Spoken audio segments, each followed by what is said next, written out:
In this how-to tutorial, I will show you how to set a take profit and a stop loss on the TradeLocker platform. Once we are logged into the TradeLocker account, you will see we have an open trade. We have two easy ways to set a take profit and a stop loss.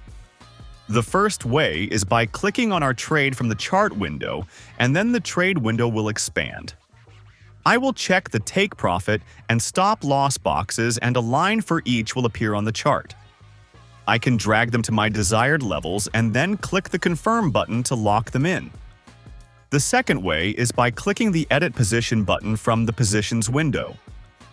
This will also expand the trades window where I can click the take profit and stop loss boxes, set them to my desired level, and click confirm. Thanks for watching, and be sure to browse our other how-to videos to ensure you get the most out of your trading experience with GatesFX.